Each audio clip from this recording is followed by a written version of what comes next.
Alors oui, moi c'est Thierry Saint-Cyr. Je suis le PDG d'Innover. Donc Innover, c'est une organisation qui stimule, accompagne et finance des projets de recherche collaborative en énergie électrique, d'où le EE de Innover. Donc en gros, on prend un entrepreneur qui a une idée, qui veut développer une innovation, nouveaux produits, nouvelles solutions. On le met en lien avec un académique, un universitaire, avec ses étudiants ou un centre de recherche. On fait un projet de recherche collaborative, on le finance et on va l'aider à trouver même du financement complémentaire. Sur certains projets, on va chercher jusqu'à 80 % de financement public, donc ça peut être très intéressant. On est une organisation, il y en a 9 comme la nôtre au Québec. On appelle ça les RSRI, Regroupement sectoriel de recherche industrielle. Il y en a en aéronautique, il y en a en aluminium, et nous, on est celui en énergie électrique. Donc, si jamais vous voulez plus d'informations, innove.québec et vous pourrez nous contacter facilement. Mais maintenant, puisqu'on parle d'énergie, on va parler surtout de nos deux panélistes, nos deux collègues. On va leur permettre de se présenter tout d'abord. Puis après ça, on aura une discussion ensemble, nous trois, mais vous tous, puisqu'on est en famille, à toute fin pratique, ça va être sûrement très agréable. Donc, on va commencer avec Moustapha Oyed, qui est vice-président exécutif chez Groupe Onim. Ça va bien? Très bien, et vous? Merci, très heureux d'être ici chez Bombardier, puis avec Excellence Saint-Laurent, c'est très apprécié. Bon, bien c'est excellent ça. Donc, Moustapha, tu peux nous présenter Groupe Onim? Oui, absolument. Comme on dit, une image vaut 1000 mots. Peut-être passer le cours vidéo, comme ça, ça va mettre la table à la régie, si c'est pas.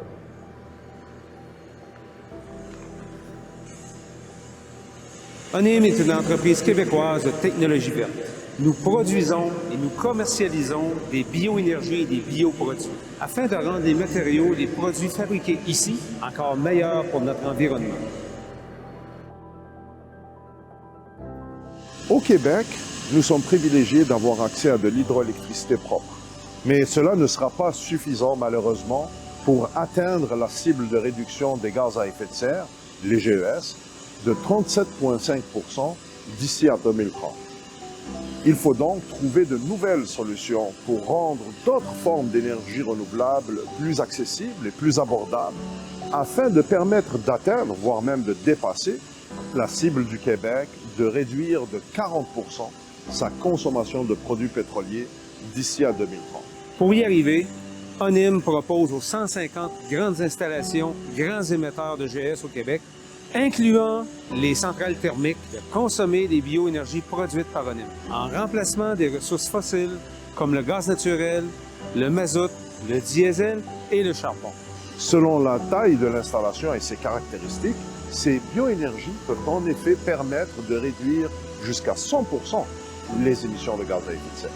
Pour mettre en place cette solution, l'offre novatrice de Onim consiste à implanter ces équipements de production de bioénergie directement à l'intérieur de ces installations émettrices de GES, comme ici à Montréal-Est dans une usine pétrochimique.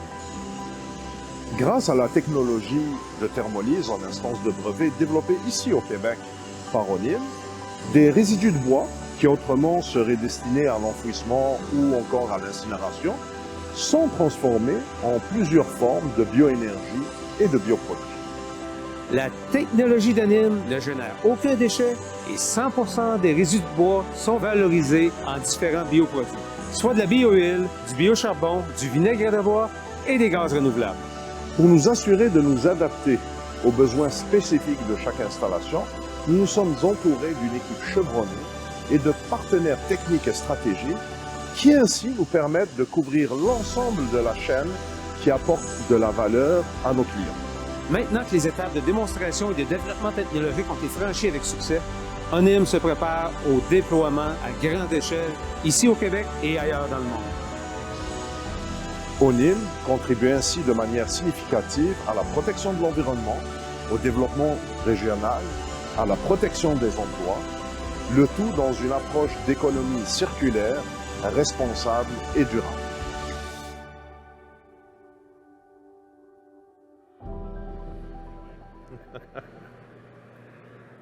Donc, c'est ça. Donc, juste pour rajouter à ce que vous venez de voir, Donc, on est très fiers, bien sûr, parce que tout est fait au Québec, aussi bien la technologie qui a été développée ici que toute la fabrication des équipements qui servent à notre usine. Et ça, c'est presque 10 ans de développement parce que l'usine que nous sommes en train de finir de construire dans Montréal-Est est la suite logique d'une première usine de démonstration qu'on a faite à Parent, dans le coin de la Tuque. Ça, c'est en Haute-Mauricie. On a opéré l'usine pendant 3 ans, on l'a poussée dans tous ses extrêmes pour nous permettre à développer la technologie qui fonctionne. Et aujourd'hui, on est en déploiement. C'est une technologie québécoise qui est en instance donc on a déposé un premier brevet, un deuxième brevet est en train d'être en cours de dépôt actuellement.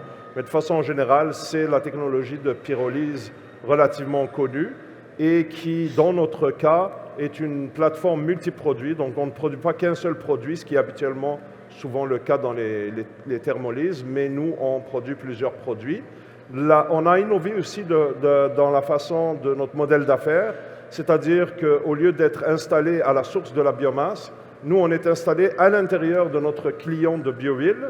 Donc, dans le cas de Montréal-Est, on est à l'intérieur d'une usine pétrochimique qui, dès qu'on va produire le produit, va le consommer pour remplacer son gaz naturel et son mazout lourd. Donc, quelques images récentes de l'installation. On est dans les dernières semaines pour installer tous les équipements.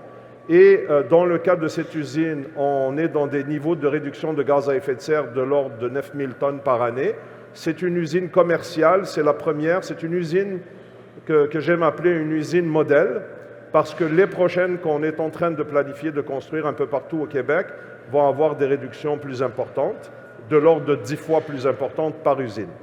Donc, on débute les opérations en pleine capacité au début de l'année 2023 et on est en train de préparer les autres usines de grande envergure qui, comme vous voyez, une usine typique va remplacer la consommation d'environ 24 millions de mètres cubes de gaz naturel et 13 000 tonnes de charbon pour un total de 78 000 tonnes de gaz à effet de serre de réduction, donc près de 80 000 tonnes dans une seule usine, ce qui est vraiment très intéressant. J'ai hâte d'en discuter.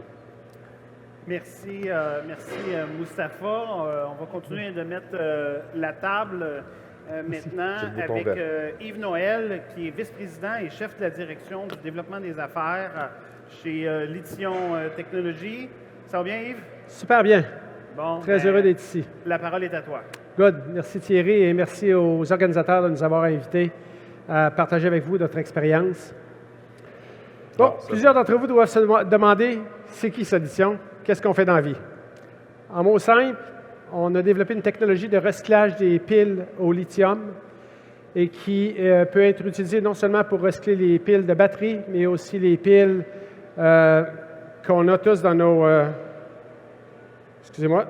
Les piles qu'on a tous dans justement ces appareils-là, dans ceux-ci, dans nos outils électriques. Donc, cette technologie-là a été mise au point...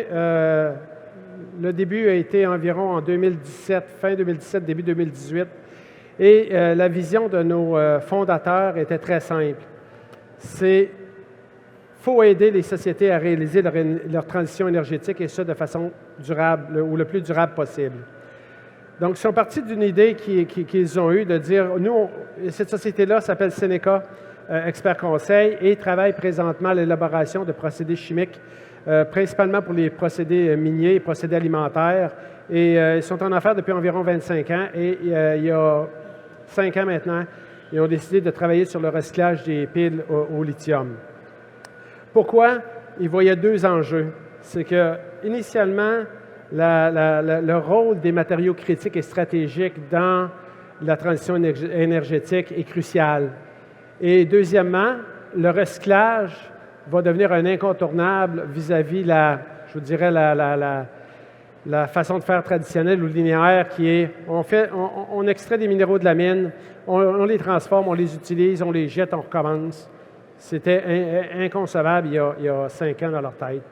Donc, ce qu'ils ont fait, c'est qu'ils ont formé un groupe de travail pour adresser les 5 défis majeurs de l'électrification des transports. On va commencer par la rareté des matériaux stratégiques. Tout le monde entend parler du lithium, du nickel, c'est ainsi, le cobalt aussi. avec toutes les gigafactories qui sont en train de s'établir aux États-Unis, en Europe et même ici, les fabricants de précurseurs, il y a définitivement un manque au niveau de ces produits-là. Et d'un autre côté, on a des batteries qui commencent à arriver en fin de vie qui contiennent le lithium, le nickel et le cobalt. Donc, la vision ici, c'était comment on peut recycler ces matériaux critiques-là et les retourner dans la chaîne de valeur à l'infini, et ça de façon durable et économique. Donc, on va rester à un très haut niveau en chimie aujourd'hui, ça ne me le tente pas de vous voir tous dormir. Donc, de façon très au vol, notre procédé comprend deux sections. La première, on extrait le concentré de matériaux stratégiques, et le second, on prend ce concentré-là, on le sépare dans les divers constituants, et on amène ça à des niveaux de pureté qui peuvent permettre la réintroduction directement dans, comme je disais tout à l'heure, dans la chaîne de valeur des batteries. À l'heure actuelle, il y a des techniques de recyclage des batteries. Ce qu'ils font, ils font à peu près la même chose que nous dans la première section, avec des taux de récupération beaucoup plus bas. Et là, ils prennent ce concentré-là et ils le brûlent littéralement. Donc, le lithium, le graphite est perdu. Le nickel et le cobalt qui en résultent ne sont pas de grade batterie, vont être utilisés dans des applications industrielles où ils doivent être purifiés avant de rentrer dans la chaîne de valeur de batterie. Donner une idée, le procédé que nous avons développé par rapport au procédé traditionnel de mine et de recyclage réduit les gaz à effet de serre de 70 % et la consommation d'eau de 90 %. Donc, avec ça en tête, maintenant, ça c'est le côté théorique. Si on regarde maintenant le côté un peu plus pratique, comme vous pouvez voir en haut, on a les modules de batterie qui passent au travers de l'extraction du concentré et par la suite, hydrométallurgie, on isole les matériaux critiques et c'est retourné dans les batteries. Et cette boucle-là peut arriver à l'infini. Donner une petite idée du volume, encore là, c'est des chiffres qui ont été faits il y a environ 1 an, donc ça a augmenté depuis ce temps-là. Mais on parle présentement d'environ 70 000 tonnes en Amérique du Nord de batteries à recycler. Puis ça, la tendance que vous voyez à 200 000 est plus aujourd'hui autour de 300 000 tonnes de batteries à recycler qui vont générer des centaines de milliers de voitures électriques éventuellement. On va passer de la théorie à qu'est-ce qu'on fait concrètement. Au Québec, comme je vous dis, on a une unité de démonstration qui opère depuis maintenant plus de 30 mois à Anjou.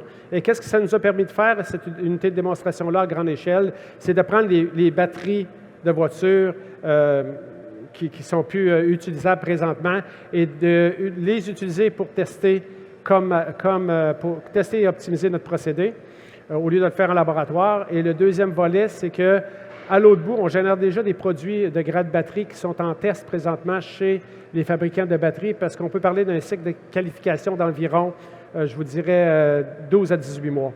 Donc, cette unité de démonstration-là nous a permis de faire ça. Au point de vue commercial, on est en construction présentement de la première section de l'usine. Ça devrait être en opération à la mi-2023 dans la grande région de Montréal. Et la seconde usine est en phase finale d'ingénierie, sélection de terrain pour la fin d'année et début de production en 2025. À ça, on va coupler un centre de recherche pour continuer de l'innovation au sujet des nouvelles chimies de batterie et aussi pour la qualité des matériaux de batterie qui ne cessent d'évoluer. De l'autre côté, du côté droit, comme vous voyez aussi, le déploiement commercial ailleurs dans le monde, soit aux États-Unis, en Europe ou en Asie, va se faire via des licences. Et à l'heure actuelle, on est déjà en démarche très avancée là, avec certains partenaires.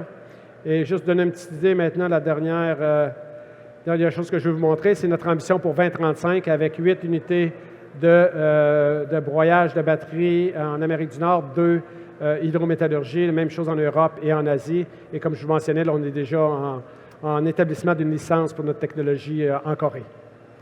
Donc, je vais arrêter ici, laisser du temps pour les questions, pour l'échange entre nous. Ben oui, merci. Merci Yves. Ça complète la mise sur table de nos deux panélistes. On va commencer la discussion. Comme je vous le disais tantôt, on va prendre les questions aussi, puisqu'on est en famille. En tout cas, moi, je retrouve l'ambiance un peu au sous-sol chez nous quand les enfants rentrent de l'école. Donc, on est en famille. Il y a un monsieur qui prend les questions. Peut-être gesticuler un petit peu si on vous oublie, parce qu'avec les projecteurs, on vous voit moins bien. N'hésitez pas. D'entrée de jeu, moi, pour la discussion, j'aimerais commencer sur quelque chose d'assez macro parce que ce qui est particulier, notre panel sur l'énergie, c'est qu'il me semble avoir une dimension qui se rajoute à ce qu'on discute depuis ce matin. Hein, l'économie circulaire, c'est beaucoup le développement durable, donc à la fois du développement économique, mais à la fois la protection de notre environnement puis sa pérennité. Mais il me semble qu'aujourd'hui, cet après-midi, en rajoutant l'énergie, on a aussi un aspect géostratégique ou géopolitique. On change carrément de dogme face à notre approche à l'énergie, où historiquement, on se battait pour trouver de l'énergie, du pétrole essentiellement, ailleurs sur la Terre. On en était complètement dépendant.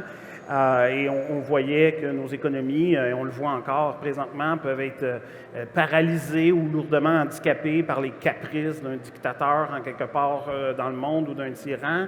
En quoi l'arrivée de modèles, que de la circularité, qu'un approvisionnement local change justement cette perspective géopolitique, peut-être, Mustapha? Ben oui, absolument. C'est un axe aussi bien pour les batteries au lithium que pour les énergies, à savoir réduire la dépendance à l'importation. Dans notre cas, c'est aussi réduire la dépendance aux énergies fossiles ou aux ressources fossiles qu'on doit aller chercher encore plus. Ce qui est très aidant aussi, c'est que, oui, c'est vrai, la géopolitique va créer une crainte par rapport à son indépendance d'approvisionnement, mais l'autre chose aussi, puis ça a été dit dans le panel précédent, ça met une pression sur le prix des énergies dans notre cas, et si ça met du prix sur l'énergie, ça vient aider des bioénergies ou des énergies alternatives à avoir leur place dans le marché et dans le mix énergétique. Donc, on constitue aussi bien une solution pour réduire la dépendance, mais aussi une solution pour développer des alternatives à des énergies qui autrement seraient très émettrices de gaz à effet de serre dans notre cas. Vous avez parlé du prix de l'énergie. Oui. Est-ce que justement d'avoir des bioénergies qu'on développe ici, au-delà du prix dans l'absolu, oui, une certaine stabilité économique absolument, que ça peut absolument. nous apporter Donc, comme société? Ben justement, dans le cadre de notre modèle d'affaires, ce que nous, on fait, c'est que, comme vous l'avez compris dans la vidéo, on s'adresse aux très grands consommateurs d'énergie qui, pour eux, l'énergie constitue une part très importante de leur coût d'opération. Et ils veulent réduire les émissions de gaz à effet de serre, mais pas nécessairement en augmentant de façon considérable les prix. Donc notre défi qu'on a réussi à relever, puisque nous avons des ententes d'approvisionnement de nos clients, c'est qu'on leur livre la bioénergie à un prix compétitif au prix total de l'énergie fossile qu'ils consomment. Et nous, à ce moment-là, en ayant un entente d'approvisionnement à long terme, on peut se tourner vers les fournisseurs de biomasse pour les sécuriser aussi dans la débouchée de leur matière. Parce qu'aujourd'hui, si on prend le Québec, par exemple, toute la biomasse résiduelle a déjà un preneur. Mais par contre, vous avez des endroits au Québec où on va recevoir peut-être un 50 $ jusqu'à un 50 $ la tonne par biomasse livrée. Et dans d'autres endroits, le fournisseur de biomasse doit payer 50 $ la tonne pour se débarrasser. Donc, du coup, nous, on sécurise une débouchée pour ces matières résiduelles. Bien sûr, comme l'a dit Daniel tout à l'heure, on s'inscrit absolument dans le principe du 3RVE, c'est-à-dire qu'on doit d'abord réduire à la source, réduire, recycler, réemploi avant d'arriver à la valorisation, mais elle se situe avant l'élimination. Donc on s'adresse à tout ce qui s'en va autrement à l'enfouissement ou à l'incinération.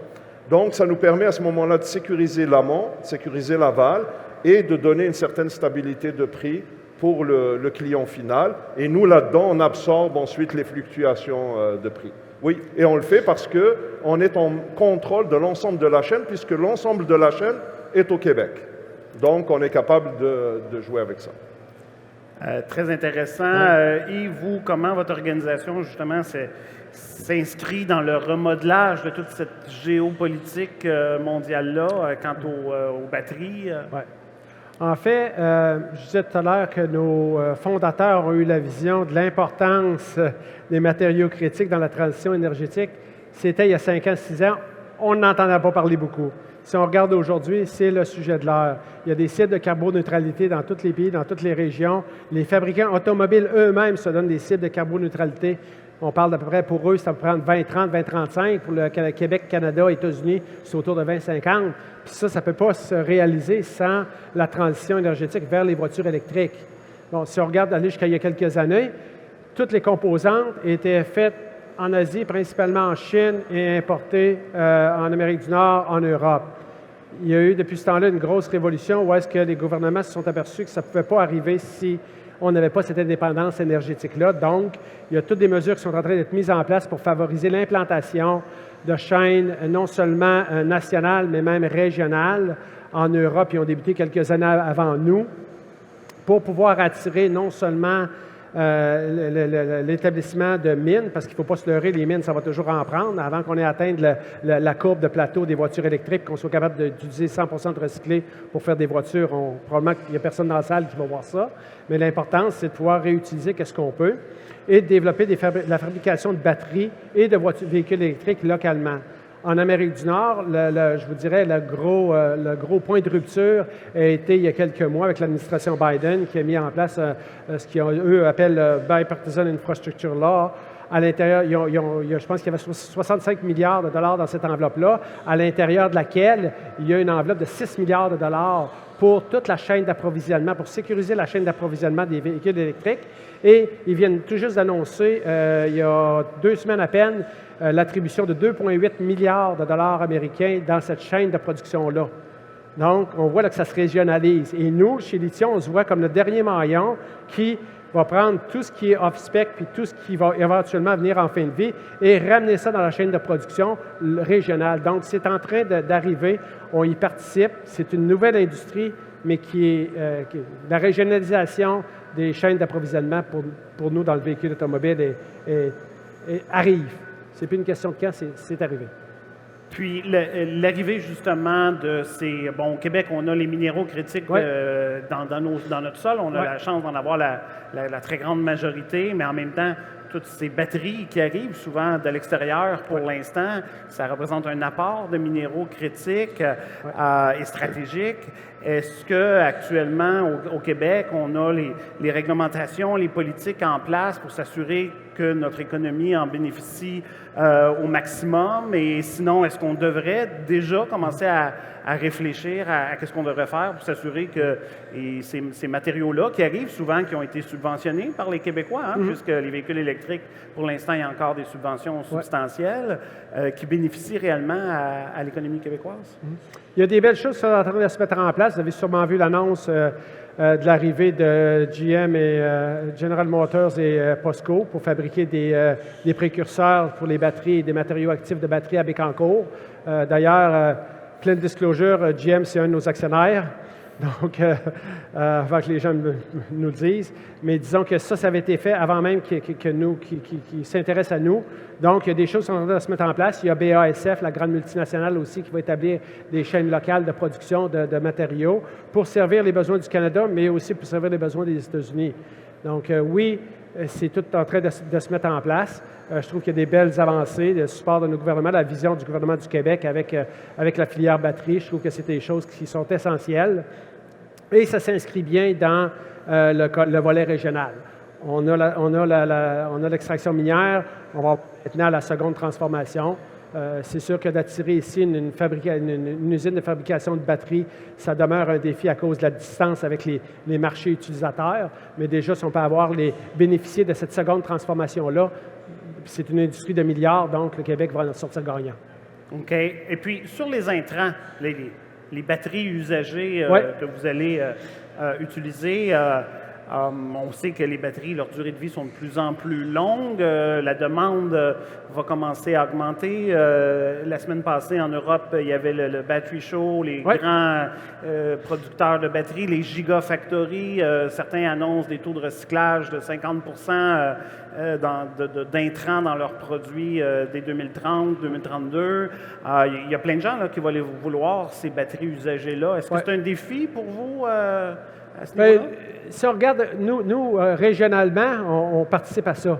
Donc, pour aller chercher ces batteries-là, souvent, ça va être même les fabricants de batteries et ou les fabricants automobiles qui vont dire « on garde possession de la batterie ».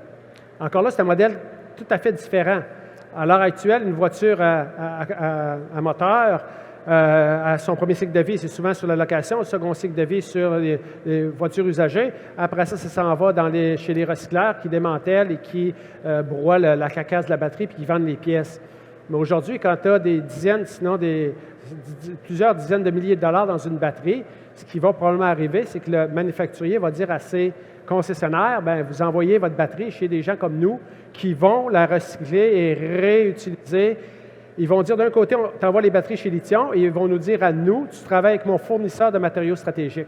Donc, ça va rester à l'intérieur de la boucle. On voit cette tendance-là énormément en Europe. C'est en train de se dessiner en Amérique du Nord. Encore là, ça va être la façon de faire. C'est qu'ils vont rester propriétaires d'une façon ou d'une autre. Et ils vont vouloir se chercher des gens qui sont capables d'aller chercher, je vous dirais, le troisième niveau, qui est, justement, s'il arrive une batterie qui arrive chez un recycleur automobile, qu'est-ce que ce recycleur-là fait avec? Bien, nous, on est déjà en contact avec eux pour leur dire, vous l'envoyez chez nous. D'accord. Au niveau des intrants, de votre côté, dans la vidéo, je voyais des produits, de la biomasse qui autrement irait à l'enfouissement. Pour l'instant, il ne semble pas donc avoir trop de pression pour l'approvisionnement, mais en même temps, si c'est une belle solution, puis c'est un super beau produit, est-ce qu'il n'y a pas un risque pour vous que éventuellement tout le monde arrache ces intrants-là? Ben, c'est ce qu'on espère. On est dans l'économie de la bioénergie. On veut qu'il y ait beaucoup d'acteurs qui s'ajoutent dans la chaîne de valeur et plus qu'il y a de joueurs, plus que ça va avoir des volumes et plus ça va être intéressant et que aussi les clients vont être rassurés. Mais pour vous rassurer, dans le moyen terme, on ne voit pas d'enjeu. D'abord, comme je vous l'ai expliqué, pour les résidus de biomasse, il y a eu plusieurs études qui ont été faites, notamment par le ministère des Ressources naturelles. On connaît les gisements et il y a certains gisements qui, à date, n'ont pas beaucoup de valeur ou de possibilité d'utiliser. Par exemple, dans l'industrie forestière, l'écorce, sa seule destination principale à l'heure actuelle, c'est l'incinération dans des chaudières à biomasse. Et les anciennes technologies de pyrolyse, qui existent quelques-unes qui sont à l'échelle commerciale comme nous, ne traitent pas ce genre de biomasse. Donc, on s'adresse à des biomasses qui autrement s'en vont à l'enfouissement. Pour la biomasse forestière, c'est évident, mais parfois non. Par exemple, dans notre cas à Montréal-Est, on va se baser essentiellement sur les résidus d'élagage et d'émondage.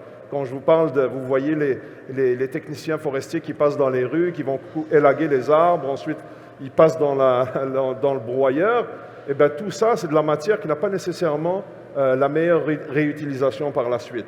Vous avez les arbres qui sont malades de la grille du frêne, quand ils sont bien droits et tout ça, c'est parfait, on peut en faire des bancs, on peut en faire des planchers, mais quand ils sont tordus, on les appelle d'ailleurs des bougons, et à ce moment-là, il n'y a rien à faire. Souvent, malheureusement, on a vécu des situations où c'est des tonnes et des tonnes qui sont envoyées à l'enfouissement, parce que c'est encore autorisé d'envoyer à l'enfouissement, au lieu de les valoriser, parce que ça coûterait plus cher de les valoriser. À cela s'ajoutent d'autres sources, parce qu'on reçoit régulièrement des requêtes là-dessus.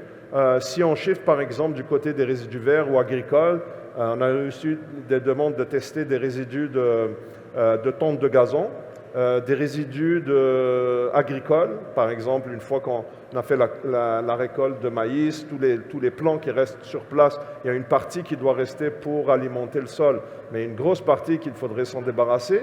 Même dans l'industrie forestière, quand on coupe un arbre, on va enlever toutes les branches, la cime qu'on va laisser sur place, sur les parterres de coupe, et ça crée un problème environnemental. Donc il y a plus que la demande grandit, plus qu'on va pouvoir aller chercher ces gisements-là.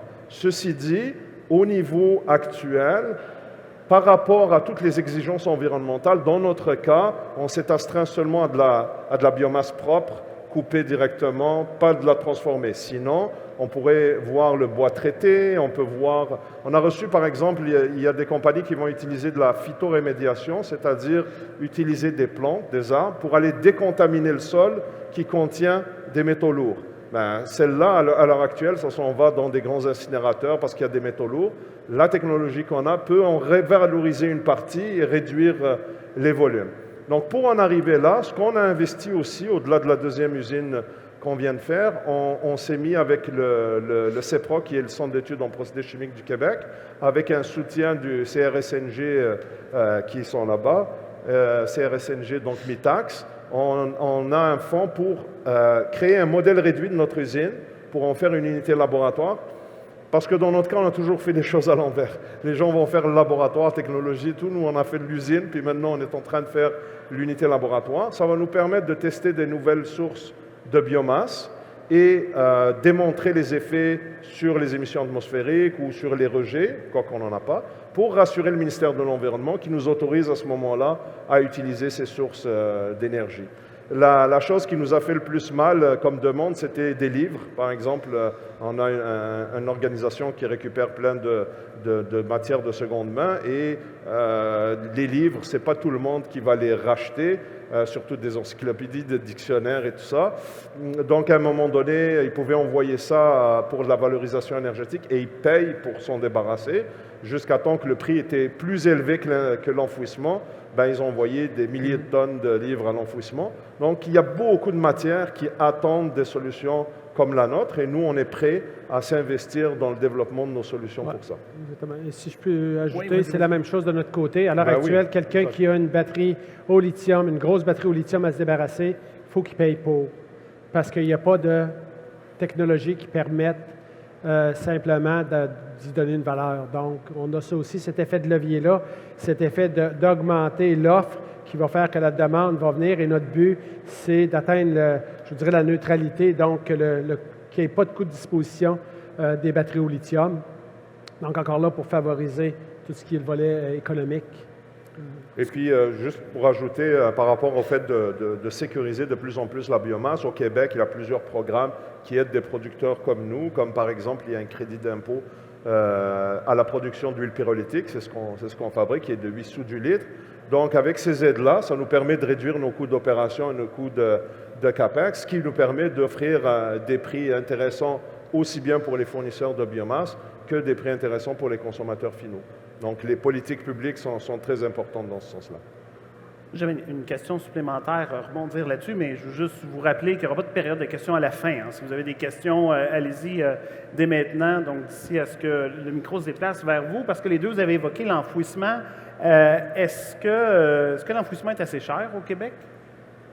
Ce serait bien qu'il soit plus cher. Il devrait être plus cher. Oui. C'est quand même assez dispendieux pour décourager certaines personnes. Le problème, c'est que, bien sûr, si on trouve d'autres solutions, c'est ce qu'ils vont faire, mais le plus souvent, il n'y a pas d'autre solution que l'enfouissement. C'est ça. Donc, le gouvernement du Québec, par exemple, a déjà émis l'intention d'interdire l'enfouissement de la biomasse. C'est encore quelque chose qui est fait. Alors, on a bien hâte d'arriver à ce niveau. C'est-à-dire que ce ne sera pas une question de prix, c'est interdit de faire enfouir du bois, tout simplement. En fait, de notre côté, on a déjà, dès le départ, développé le procédé pour vraiment minimiser les rejets. À l'heure actuelle, dans la masse d'une batterie, on récupère 95% des composantes. Le 5% qu'on ne peut pas récupérer à l'heure actuelle, c'est juste qu'on n'a pas encore trouvé la façon de le valoriser. Mais pour nous, c'est dès le départ, minimiser l'impact environnemental du recyclage des batteries et éliminer l'enfouissement. D'accord. J'ai vu une question, oui, là-bas. Attendre quelques secondes, il va s'ouvrir tout seul. Oui, bonjour, oui. Parfait. J'avais des questions au sujet de vos brevets. En fait, j'ai vu que vous étiez en entente de brevets, puis je crois que vous aussi. Est-ce que vous avez une stratégie pour maximiser l'utilisation, dans le fond, de vos technologies à l'ensemble de la planète, plutôt que de la garder à l'interne? Tu sais, dans le sens des brevets, le but, c'est de diffuser ça avec un coût de licence que vous voulez faire la R&D aussi, puis continuer de développer. Ouais. Mais quelle est votre stratégie envers les brevets pour en maximiser, dans le fond, l'utilisation? Oui, je peux peut-être prendre le premier volet. En fait, nous, on a exactement cette stratégie-là. Si vous avez vu, notre déploiement international va se faire via licence. Et notre propriété intellectuelle, on la sépare en deux grandes catégories. Naturellement, les brevets, où est-ce que tu dis à tout le monde qu'est-ce que tu fais en échange d'une protection. Et l'autre volet, il y a les secrets industriels. Donc, pour nous, on a cette stratégie-là de bien balancer les deux. Parce qu'en licensing, ben, les gens veulent savoir qu'est-ce que tu fais pour t'acheter une licence. Tu ne veux pas trop leur en dire au cas où qu'ils ne l'achèteraient pas. Donc, il y a une fine balance là. Et oui, nous, c'était la façon. Puis non seulement pour valoriser l'API, mais aussi pour être très, je vous dirais, très transparent avec nous-mêmes où est-ce que cette industrie-là est en train de se mettre en place. On parle d'une vingtaine de gigafactories en construction ou annoncées aux États-Unis. On parle d'à peu près 30 en Europe. C'est impossible à l'heure actuelle. Et les décisions se prennent maintenant parce qu'une gigafactory prend 2 à 3 ans à bâtir. Fait que les décisions au sujet du recyclage, non seulement des batteries en fin de vie, mais comme je disais tout à l'heure, au niveau des rejets de production, quand ils font les batteries, se prennent maintenant. Ça va être impossible pour une compagnie comme nous autres de déployer. Donc, on avait cette vision-là dès le début, de dire non seulement ici au Québec, on va opérer pour avoir de l'expérience et pour servir les marchés locaux, incluant le nord-est des États-Unis, mais ailleurs dans le monde, on va déployer via licence et on va ajouter à ça, je l'avais dans une de mes slides, un volet centre de recherche et développement qui va continuer de faire évoluer la technologie, ce qui va faire que lorsque les clients vont acheter une licence demain, bien, dans 10 ans, elle ne sera pas désuète. On va toujours travailler à l'adapter aux nouvelles technologies de batterie, par exemple. Dans notre cas, c'est un peu différent parce que nous croyons dans le fait que la vraie source de succès, c'est d'atteindre les objectifs du marché et à travers ça, opérer l'usine, la façon de l'opérer, le procédé, la façon de monter le projet, c'est là que réside le secret. Parce qu'il y a des technologies, mais à la fin, vous avez un prix de revient qui est 3 fois, 4 fois, 10 fois le prix des énergies fossiles, ça sert à rien. Et le secret qu'on a vécu, et ce qu'on possède, nous, c'est notre expertise opérationnelle à monter l'usine, à l'opérer, à le démarrer. Donc, dans un premier temps, nous ne sommes pas des vendeurs de technologie, nous sommes des vendeurs de produits. Nous allons signer l'entente avec parce que nos clients, c'est vraiment des très gros clients, des méga installations. Donc, c'est le genre d'entreprise, lorsque tu signes un off-take agreement sur le long terme, tu sécurises automatiquement le financement. Donc, on prend le risque, on finance nous-mêmes nos usines. C'est comme ça qu'on se voit à moyen terme. Bien sûr, par la suite, avoir du licensing à l'international, mais plus dans une étape où c'est un partenariat. On vient, on est partenaire du projet de développement, on a un partenaire local, nous, on appelle notre expertise technique, puis on le fait de choses. Parce que nous, on croit qu'on le fait pour des objectifs environnementaux, économiques et sociaux, et non pas de technologie. La technologie, c'est juste un outil pour atteindre l'objectif et non pas l'objectif lui-même. On n'est pas un développeur de technologie. Merci. Et d'ailleurs, vous avez évoqué votre présence en usine. C'est assez particulier de votre modèle, ça, finalement. Qu'est-ce qui vous a amené à dire, plutôt d'être au lieu d'approvisionnement ou dans une bâtisse séparée, qu'est-ce qui vous a amené à être dans l'usine de vos clients? Oui, effectivement, ça fait partie de l'une de nos innovations, c'est l'innovation d'affaires. On a vécu notre première usine, on était directement à la source de biomasse dans une scierie et on a vu qu'il y avait un certain nombre d'enjeux que vous pouvez deviner. Par exemple, vous êtes captif de la source de la biomasse puisque vous êtes à cet endroit-là. Et quand vous avez de la biomasse que vous pouvez amener d'ailleurs, c'est généralement difficile. Okay? Et si vous êtes dans cette région, c'est parce que vous avez un fournisseur principal. Ensuite, il faut se tourner pour trouver des acheteurs et tout. Nous, on a fait ça à l'envers. Donc, on a commencé par aller voir le client final, puis on lui a dit « Est-ce que ça t'intéresse pour atteindre ton objectif de carboneutralité à un prix raisonnable qu'on te fournisse ce produit à ce prix-là et à ces volumes-là? » Oui. Est-ce que tu peux nous aider dans le CAPEX et l'OPEX en nous fournissant les accommodations? On va s'installer dans un bâtiment existant, on va se connecter à ton système de vapeur, on va bénéficier du système de sécurité, de l'accueil. Tu sais, déjà, il y a plein de choses. Et on va travailler en synergie. C'est-à-dire, tes rejets d'énergie, je vais les récupérer pour mes besoins énergétiques. C'est des pertes d'énergie de toute façon. Mais comme je suis là, je vais les prendre. Ce que nous ne trouve pas au niveau de la source de biomasse. Il n'y a souvent pas d'énergie. Par contre, chez les grands consommateurs, certains ont fait beaucoup d'efforts en efficacité énergétique, mais il reste beaucoup de rejets de chaleur disponibles. Donc, je récupère mes rejets de chaleur. Donc, ça me réduit mon OPEX, ça me réduit mon CAPEX. De l'autre côté, lui, il est capable de prendre 100% de mes produits. Je vous donne, par exemple, là, le prochain projet, on est en pleine étude de faisabilité à l'heure actuelle pour une usine qui va représenter un investissement d'à peu près une quarantaine de millions de dollars. Mais ça, 40 millions de dollars, donc avec l'ancienne technologie, c'était plus de l'ordre de 120 millions de dollars. Donc, on a un CAPEX plus bas. On s'installe là et à la fin, donc on produit, pour ceux qui savent, 900 000 gigajoules d'équivalent. Donc, j'avais montré le nombre de gaz naturels qu'on remplaçait. Et malgré l'importance de la taille de notre usine, ça représente à peu près 8% de réduction des émissions de gaz à effet de serre de cette usine-là, de l'acierie dans laquelle on va s'installer. C'est-à-dire, j'ai un océan de consommation devant moi, donc tout ce que je produis, c'est sûr qu'il est consommé. C'est normal, les prix ne sont pas non plus extraordinaires, mais le volume est garanti.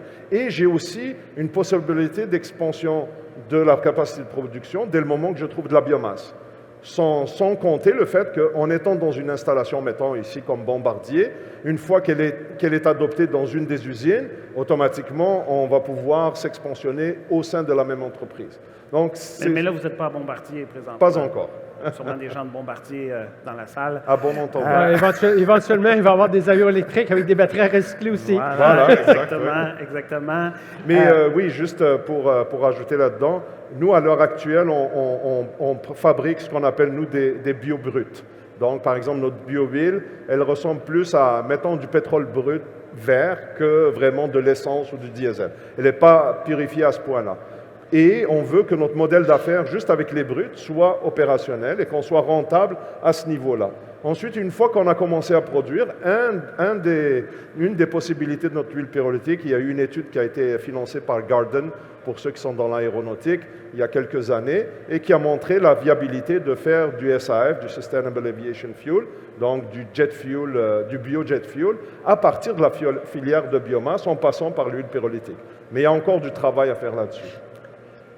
J'aimerais parler un peu de main-d'œuvre. À peu près tous les projets au Québec, toutes les entreprises connaissent évidemment des enjeux au niveau de la main-d'œuvre. Maintenant, sans aller dans ces enjeux génériques-là, au niveau de vos entreprises, il doit y avoir des défis et des opportunités particulières. Je pense à toute la filière batterie, bien sûr. Si vous allez sur LinkedIn, là, des 25 ans d'expérience en production de batterie, il n'y en a pas bien gros du monde. Surtout pas des batteries au lithium. Oui, surtout pas des batteries au lithium. Est-ce que être dans votre domaine, c'est un avantage ou une difficulté supplémentaire face au marché de l'emploi? Bien, nous, en fait, on a des enjeux et des opportunités. C'est certain, comme tout le monde, de recruter, de trouver des gens. Bon, nos spécialités, c'est mécanique, chimique, opérateur. On a, je dirais, oui, on a un manque parce que aussi on est parti, comme je ne sais pas, je l'ai mentionné, on était au milieu de janvier, on était 11 employés, on est rendu 45, on monte à 75 à la fin février, puis probablement à 125 à la fin de l'année 2023, fait qu'on a du recrutement permanent. Ceci étant dit, on a un domaine qui attire les gens beaucoup, qui attire la jeune génération. Donc, une fois qu'ils apprennent à nous connaître, ça devient un avantage pour nous de travailler dans le volet économie circulaire. L'autre volet qui est un peu hors sujet, mais qui est intéressant pour nous, qui est intéressant peut-être pour l'assistance de mentionner, c'est que nous, en étant une start-up, il faut avoir des gens qui sont capables de naviguer devant l'inconnu et non de devenir paralysés par l'inconnu. Puis ça c'est dur à apprendre ou à réaliser durant une entrevue. Mais on paie beaucoup d'attention, puis c'est un de nos critères de sélection premiers. Le volet, je te dirais, attitude, on peut te l'apprendre. Mais le volet aptitude d'être dans une start-up, puis ou à l'inverse, d'être dans une compagnie très établie, tu as besoin de ça, tu sais quelle personne elle est, tu as besoin d'une fiche technique, tu sais quelle personne elle est. Chez nous, c'est pas ça. Donc, ça devient ça un enjeu, mais en même temps, quand on trouve les gens et on leur explique qu'est-ce que c'est, on est capable d'identifier ces gens-là, fait que là, ça devient une deuxième opportunité pour le recrutement. Oui, dans notre cas, c'est la même chose. D'ailleurs, nous, ce qu'on dit, c'est qu'au recrutement, on cherche des locomotives, pas des wagons. C'est une façon de voir. Ça. Et on explique à ceux qui nous joignent qu'ils ont un rôle important à pousser l'entreprise. Ce n'est pas nous qui allons les pousser, on les recrute pour qu'ils poussent l'entreprise. Nous, on l'a amené comme fondateur, mon associé Yvon et moi, là où elle est. Maintenant, on manque d'énergie pour le faire. L'autre particularité, je joins absolument tous les points qu'il a dit. La couche additionnelle, c'est qu'on est une entreprise manufacturière. À la fin de la journée, on est une entreprise manufacturière. Nos clients sont des manufacturiers. Donc, on a une certaine compétition de main-d'œuvre parce que c'est les mêmes employés qui travaillent chez nos clients qui pourraient travailler chez nous. Donc, ça, c'est un enjeu. Ce qui fait que dans notre cas, toujours dans l'esprit de réduire au maximum l'OPEX, c'est sûr qu'on a un équipement très automatisé. Par exemple, l'usine à Montréal, dans le plan, c'est un seul opérateur 24 heures. Plus un journalier sur un shift. Donc, ça permet quand même d'être un peu plus opérationnel, mais l'enjeu de la main-d'œuvre est là. Même s'il n'est pas chez nous, ben, il va être chez nos fournisseurs ou il va être chez nos fabricants. D'accord. S'il reste une question, c'est la dernière opportunité. Il nous reste que quelques minutes pour le dernier échange. Quoi que vous aurez l'occasion de parler avec nos panélistes par la suite, bien sûr. Ça va leur faire plaisir. J'aimerais peut-être prendre les 3 dernières minutes pour parler des questions des politiques publiques et de la réglementation. Dans votre cas, par exemple, il y a le plan pour l'hydrogène vert et les bioénergies. Comment on se situe au Québec à ce niveau-là? Est-ce qu'on va assez loin? Est-ce qu'on va assez vite en termes de politique publique et de réglementation? Ben, je vous dirais probablement que c'est un des rares cas où la politique publique est bien en avance sur ce que la société est vraiment capable de faire. Effectivement, au Québec, c'est sûr qu'on a cette stratégie sur l'hydrogène vert et la bioénergie qui vient donner de l'importance à ce qu'on fait. Comme vous le savez, récemment, le ministère de l'Économie a absorbé cette partie aussi dans son ministère. Donc, on voit le lien direct entre les bioénergies et l'économie. Par contre, au niveau environnemental, les permis et tout ça, on est considéré comme tout le monde. Même si on apporte une solution environnementale, ce n'est pas vraiment pris en compte. Si ce n'est que les fonctionnaires du ministère de l'Environnement sont toujours ravis quand on leur parle. Ils nous disent, vous avez un projet magnifique, un modèle d'affaires, mais eux, ils ont les points liés par la réglementation qui ne distingue pas un manufacturier comme moi qui produit un produit qui va réduire de façon considérable l'environnement de quelqu'un qui va peut-être générer beaucoup de pollution parce qu'il valorise ou il traite des déchets et qu'il génère beaucoup de déchets. Donc ça, c'est un apprentissage, c'est sûr. On fait des représentations pour adapter les choses. C'est vraiment la seule contrainte qu'on a aujourd'hui. On a tous nos permis, certificats d'autorisation et tout ça pour opérer l'usine, mais avec beaucoup de contraintes de suivi, puis des garanties financières qu'il faut fournir et tout ça. Ça aurait pu être un frein pour le développement. De votre côté, en termes d'enjeux réglementaires et politiques publiques? En fait, nous, le plus grand enjeu, c'est que le monde parle de recyclage de batteries. Donc, puis, comme tu disais tantôt, Thierry, c'est une industrie qui n'existe pas. Donc, on arrive puis là, on est en plein dans cette phase-là. Il faut éduquer et expliquer aux gens qu'est-ce qu'on fait. Les gens, tout le monde parle de recyclage de batteries. Non, c'est du recouvrement de ressources pour les réutiliser en amont. Mais il n'y a pas de réglementation à l'heure actuelle pour le recyclage des batteries au lithium. On regarde du côté des batteries acide plomb. Fantastique. Il y a plusieurs années, des gouvernements ont parti des initiatives. On est aujourd'hui à un taux de récupération de 99, quelque chose %. Je suis certain que quelqu'un dans l'assistance a le chiffre exact, là, mais c'est près de 100 %. Éventuellement, on va aller là avec les batteries au lithium aussi. Donc, de ce côté-là, puis en même temps, si on regarde les actions du gouvernement provincial et du gouvernement fédéral, bon, peut-être que, je ne sais pas si tout le monde le sait, mais 50 des véhicules électriques vendus au Canada sont vendus au Québec. Il y a des raisons pour ça. Il y a la subvention que le gouvernement provincial a mis et reconduite, même si elle était légèrement diminuée. Donc, il y a plusieurs facteurs qui font que ça favorise l'adoption des véhicules électriques. Le Québec, comme le Canada, décide de carboneutralité aussi. Donc, pour moi, et tout le volet aussi support aux entreprises qui arrivent maintenant et l'établissement de la filière batterie au Québec, moi, je vois ça comme tous des points positifs, mais effectivement, il y a beaucoup d'éducation à faire parce qu'on crée l'industrie. Bon, ben c'est sur ces sages paroles qu'on va terminer. Merci beaucoup, messieurs, pour cette discussion et cette présentation fort intéressante. Merci à vous tous pour votre attention et bonne suite de votre colloque.